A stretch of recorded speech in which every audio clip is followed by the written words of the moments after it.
Welcome to Cool News TV, your home for fearless conservative news and uncompromising analysis. Nigeria is a key regional partner, Africa's largest democracy and most populous nation, with whom we share economic and security interests. It is in the United States' interest to work with the Nigerian government on a plan of action to strengthen security for at-risk Christian communities and Nigerians of all faiths whose ability to practice their faith is put in jeopardy by endemic violence and terrorism. We welcome Nigeria's willingness to cooperate following the CPC designation. We look forward to seeing these commitments put into action. The Trump administration is developing a plan to incentivize and compel the Nigerian government to better protect Christian communities and improve religious freedom. This plan will consider U.S. state and Treasury engagement on sanctions, as well as possible Department of War engagement on counterterrorism and other efforts to protect religious communities. The Secretary of State has directed us to put together a comprehensive plan that uses all tools at our disposal, including security and Department of War.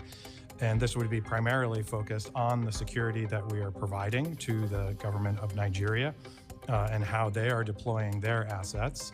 We can also share information and intelligence. We can talk about counterterrorism. And so those are the tools that we are primarily looking at in our strategy. This announcement is sending shockwaves across Washington, sparking confusion, praise, anger, and immediate emergency meetings. Supporters call it bold leadership. Critics call it destabilizing. Before we continue, don't forget to like, comment, share, and subscribe. I feel it needs to be addressed right from the very beginning. President Trump took bold action in redesignating Nigeria as a CPC, and that, I believe, has gotten the attention of the Nigerian government. We're engaged in high-level dialogues with them, including this week at the very highest levels. We're planning engagement on the ground, both through our embassy there and other trips, to make sure that Nigerians hear our very important message that they have to do better. In October, Trump added Nigeria back to a countries of particular concern list. The CPC list is a tally of nations that the U.S. says have violated. He had asked the Defense Department to prepare for possible fast military action in Nigeria if it fails to crack down on the killing of Christians, and said he was halting all aid and assistance to the country. Nigeria, which is home to 200 ethnic groups practicing Christianity, Islam, and traditional religions, says claims that Christians face persecution misrepresent a complex security situation and do not take into account efforts to safeguard religious freedom.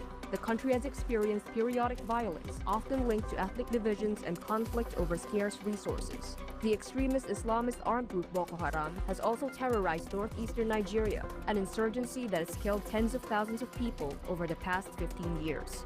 Yet human rights experts have said that more Muslims have been killed by Boko Haram than Christians. Nigerian President Bola Tinubu sent a delegation to Washington on Wednesday to meet Trump administration officials and U.S. lawmakers.